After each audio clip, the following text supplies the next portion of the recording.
La diminution tant du saignement péropératoire que de la quantité de produits sanguins utilisés compense le coût de l'agent. Un autre moyen efficace de minimiser les pertes en cas de saignement important consiste à récupérer le sang du patient. On sait aujourd'hui récupérer jusqu'à la moitié du sang épanché. Cette technique a également l'avantage de respecter la position éthique de beaucoup de ceux qui refusent catégoriquement les transfusions. Bien des témoins de Jéhovah, par exemple, acceptent la récupération sanguine. Il existe même de telles machines pour les bébés. La récupération du sang épanché est une technique très importante, car grâce à elle, le sang perdu par le chirurgien ne l'est pas pour le patient. Il existe bien d'autres techniques.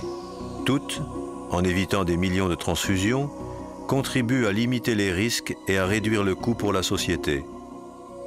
Pour illustrer l'efficacité que permet d'atteindre une association judicieuse de ces techniques, considérons le cas de Luana, 4 ans, née avec une grave malformation cardiaque. Une série d'opérations délicates attendait l'équipe du professeur Marcelletti, chef d'un service de chirurgie cardiaque à Modène, en Italie. Réalisée sans transfusion, à la demande des parents, la première opération a été un succès. Pour la deuxième intervention, on a de nouveau associé personnel compétent et matériel adéquat. Un cell saver a été utilisé, chirurgie méticuleuse, électrocautérisation. L'opération a duré 2 heures et Luana n'a perdu que 100 ml de sang. Ses parents étaient très heureux et l'équipe médicale ravie du résultat. Nous avons réalisé l'opération sans transfusion, ce que nous essayons de faire avec tous les enfants qui passent ici. Je pense que tous ces petits ont le droit de ne pas être transfusés et de ne pas courir le risque d'une transfusion. Le docteur Rosengart confirme l'efficacité de la chirurgie cardiaque sans transfusion. Notre étude de 50 patients témoins de Jéhovah et de 100 autres patients montre un séjour plus court et des coûts moins élevés avec l'épargne sanguine. De nombreux praticiens estiment qu'il y a des cas où le sang est absolument nécessaire. Qu'en pensent ceux qui utilisent couramment les techniques alternatives à la transfusion en médecine d'urgence? Tout d'abord, l'avis de l'anesthésiste. Arrêter l'hémorragie, que ce soit par des moyens médicaux ou chirurgicaux, tel est le premier principe. Il faut agir vite et se rappeler que certaines techniques sont utilisables même en traumatologie. À présent, le point de vue du chirurgien. Pour un polytraumatisé qui perd beaucoup de sang, je prépare toujours le cell saver. Le professeur Cohn, chef du service de traumatologie et de réanimation d'un des plus grands centres de traumatologie des États-Unis, nous parle de patients qui refusent les transfusions.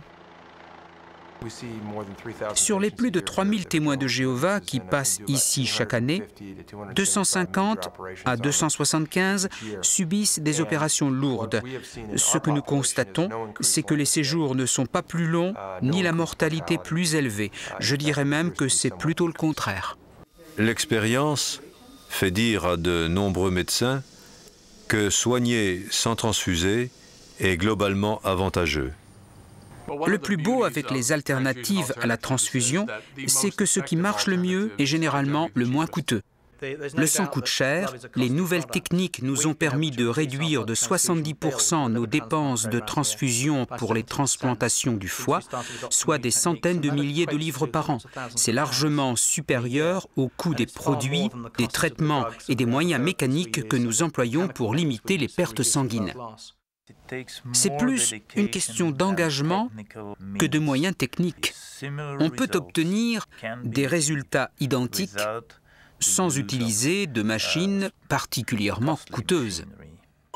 L'intérêt de soigner sans transfuser n'est pas seulement d'ordre financier et médical, il est aussi d'ordre moral. Ne pas transfuser, c'est respecter le libre arbitre du patient en matière de traitement. L'un des principes de base d'une médecine de qualité, c'est de se soucier de la volonté du patient.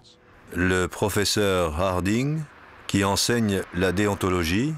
Ce devoir déontologique consistant à ne pas nuire, à rechercher la meilleure issue pour le patient, serait associé aujourd'hui à un autre devoir qui est de respecter l'autonomie du patient, de respecter ses opinions et ses décisions. Ce que Sheila McLean, professeure de droit et d'éthique en médecine, résume ainsi: sur les plans juridiques et déontologiques, les médecins ont l'obligation quasi absolue de respecter le choix du patient. Le professeur Guillot, fondateur de l'Institut de droit de la santé à l'Université de Neuchâtel, à propos de la notion de droit du patient: je pense que le droit le plus fondamental du patient est le droit à l'autodétermination, c'est-à-dire le droit qu'a tout patient de décider de ce qu'on va faire de son corps. Les patients ont le droit d'être informés de l'existence d'autres traitements, mais plus encore des risques et des bénéfices associés à chacun de ces traitements. Le professeur Weishauer, au sujet de l'évolution des droits du patient: autrefois, le médecin décidait du traitement et en assumait la pleine responsabilité. Avec le temps, la relation médecin-patient a évolué vers un partenariat où chacun a autant de droits que l'autre. Le respect des droits du patient va dans le sens de la Déclaration universelle des droits de l'homme. Ces questions ont d'ailleurs pris une telle importance qu'en 1997, le Conseil de l'Europe a élaboré la Convention sur les droits de l'homme et la biomédecine. L'article 5 stipule: une intervention ne peut être effectuée qu'après que la personne concernée y a donné son consentement libre et éclairé. La doctrine du choix éclairé dit que le patient a le droit d'accepter ou de refuser tout acte médical, par exemple une transfusion sanguine. Abordant un sujet sensible, l'article 6 déclare: l'avis du mineur est pris en considération comme un facteur de plus en plus déterminant en fonction de son âge et de son degré de maturité. Il est incontestable que des mineurs, au sens juridique, ont le droit et très souvent sont capables, s'ils sont adolescents, de prendre des décisions concernant leur traitement et leur santé. Comment patients et parents exercent-ils leur libre arbitre dans la pratique? Le médecin, qui ne pense pas être en mesure de donner satisfaction à un patient qui désire être soigné sans transfusion, devrait essayer de diriger ce patient soit vers un confrère ou encore vers un établissement qui maîtrise les alternatives à la transfusion. Mais qu'en est-il dans les situations d'urgence, quand le patient est incapable d'exprimer sa volonté?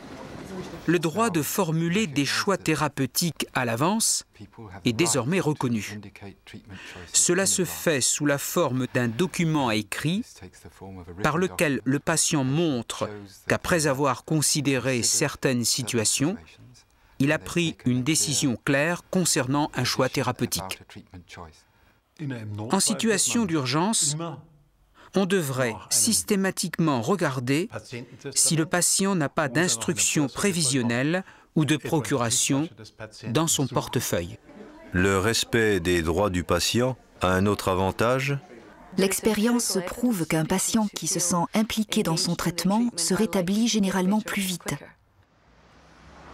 Témoin le cas de cette femme opérée à l'hôpital St. Richard de Chichester, dans le sud de l'Angleterre. Madame Wintington avait une arthrite de la hanche qui exigeait la pose d'une prothèse totale de hanche.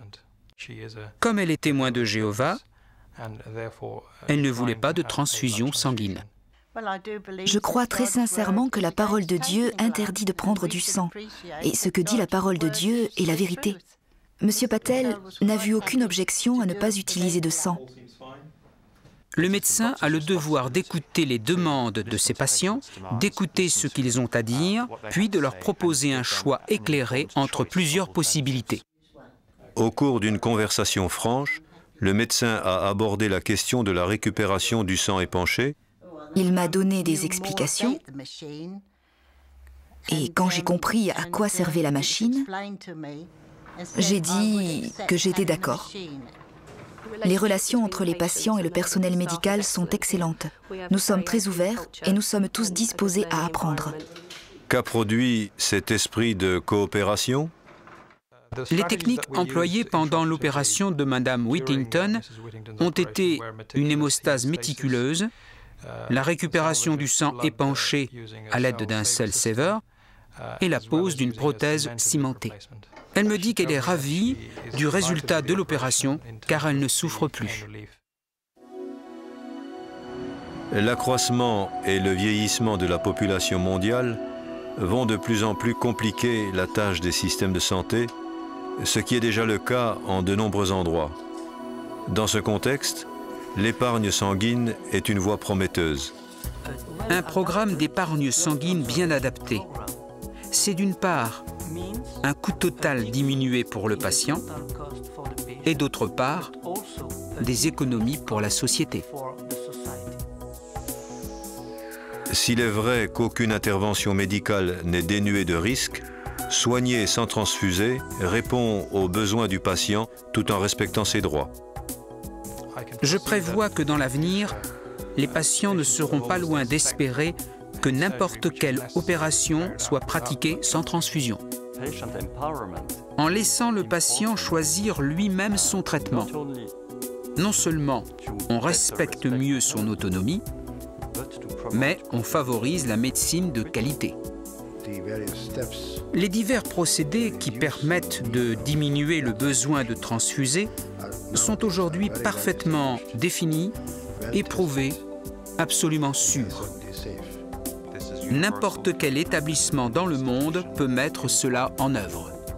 L'épargne sanguine, c'est de la médecine sûre, efficace et génératrice de progrès. C'est ce qu'il y a de mieux pour les patients et c'est ce qui devrait être la norme en médecine.